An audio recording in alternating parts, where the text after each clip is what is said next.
വൽ വാജിബാതു സമാനിയത്തുൻ. വൽ വാജിബാതു സമാനിയത്തുൻ.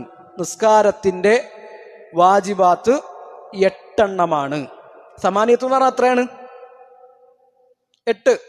8 വാജിബാത്താണ് നിസ്കാരത്തിനുള്ളത്. അപ്പൊ ഈ 8 കാര്യങ്ങൾ നിർബന്ധമാണ്. അതിൽ ഒന്നാമത്തെ വാജിബ് ജമീഉ തക്ബീറാത്തി ഗൈറ തക്ബീറത്തുൽ ഇഹ്റാം. മുഴുവൻ തക്ബീറുകളും വാജിബാൻ, തക്ബീറത്തുൽ ഇഹ്റാം ഒഴികെ. തക്ബീറത്തുൽ ഇഹ്റാം നിസ്കാരത്തിന്റെ എന്താണ്? റുക്നിൽ പെട്ടതാണ് അല്ലെ? റുക്നാണ് തക്ബീറത്തുൽ ഇഹ്റാം. ബാക്കിയുള്ള മുഴുവൻ തക്ബീറുകളും നിസ്കാരത്തിന്റെ വാജിബാത്താൻ. ബാക്കിയുള്ള തക്ബീറുകൾ എന്ന് പറയുമ്പോൾ ഏതൊക്കെ? നിൽക്കുന്നിടത്ത് നിന്ന് നമ്മൾ റുക്കൂയിലേക്ക് പോകുന്നത്, ഇഅ്തിദാലിൽ നിന്ന് സുജൂദിലേക്ക് പോകുന്നത്, സുജൂദിൽ നിന്ന് ഉയരുന്നത്, വീണ്ടും സുജൂദിലേക്ക് പോകുന്നത്, ഇതൊക്കെ എന്താണ്? തക്ബീറത്തുൽ ഇഹ്റാമിന് പുറമെയുള്ള തക്ബീറുകളാണ്. ഈ തക്ബീറുകൾ ചൊല്ലുക എന്നത് വാജിബാൻ, നിർബന്ധമാണ്. നമ്മൾ പറഞ്ഞു ഇത് ഹംബലി മദ്ഹബ് അവലംബിച്ചുകൊണ്ട് രചിച്ച ഗ്രന്ഥമാണ്.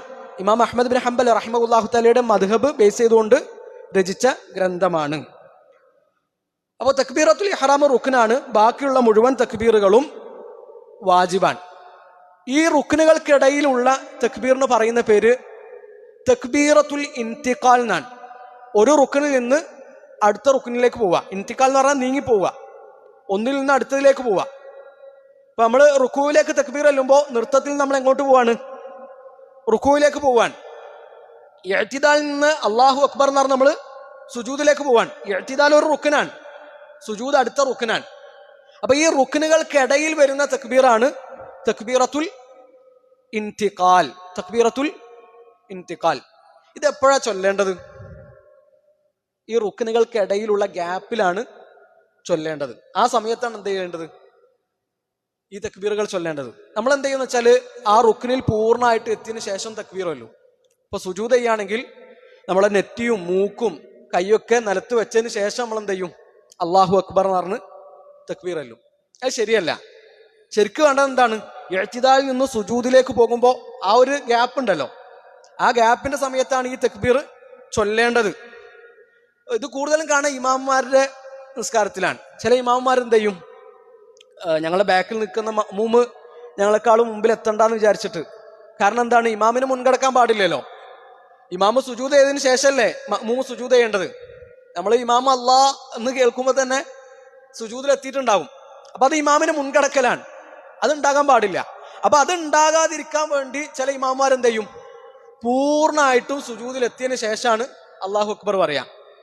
കാരണം എന്താ? ബാക്കിയുള്ളവർ മുൻകടക്കണ്ട, അവർക്ക് കുറ്റം കിട്ടണ്ടെന്ന് വിചാരിച്ചിട്ടാണ് ചെയ്യുന്നത്. പക്ഷെ ഈ ചെയ്യുന്ന സംഗതി ശരിയല്ല. എന്ത് ചെയ്യണം? ഈ റുക്നിൽ എത്തുന്നതിന് മുമ്പാണ് ഇതിന്റെ സമയം. എന്നാൽ ഒരാൾ റുക്ന് തുടങ്ങുന്നതിന് മുമ്പ് എന്ത് ചെയ്തു? തക്ബീർ ചൊല്ലി. ഇപ്പൊ നൃത്തത്തിൽ നമ്മൾ റുക്കൂലേക്ക് പോവാൻ, അപ്പൊ അവിടുന്ന് തക്ബീർ ചൊല്ലി. റുക്കൂൽ എത്തിയപ്പോഴും തക്ബീർ തീർന്നിട്ടില്ല, അത് പ്രശ്നമല്ല. എന്നാൽ പൂർണ്ണമായിട്ട് റുക്കൂൽ എത്തിയതിനു ശേഷം എന്ത് ചെയ്യരുത്? തക്ബീർ പറയരുത്. അതിന് മുമ്പ് എന്ത് ചെയ്യണം? തക്ബീർ പറയണം. ഇബ്നു ഉസൈമീൻ റഹിമഹുല്ലാഹു തആലക്ക് ഈ വിഷയം വളരെ ശക്തമായ ഭാഷയിൽ എതിർക്കുന്നുണ്ട്.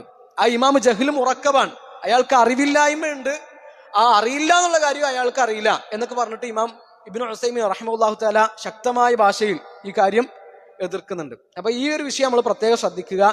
തക്ബീറത്തുൽ ഇന്തിഖാൽ 2 റുക്നുകൾക്കിടയിലാണ് ചൊല്ലേണ്ടത്. ക്ലിയർ ആണല്ലോ? ഇതാണപ്പോ ഒന്നാമത്തെ വാജിബ്. എന്താ ഒന്നാമത്തെ വാജിബ്? ജമീഉ തക്ബീറാത്ത്, മുഴുവൻ തക്ബീറുകളും ഗൈറ തക്ബീറത്തിൽ ഇഹ്റാം, തക്ബീറത്തുൽ ഇഹ്റാം ഒഴികെയുള്ള. തക്ബീറത്തുൽ ഇഹ്റാം എന്താണ്? അർക്കാനിൽപ്പെട്ടതാണ്, റുക്നാൻ.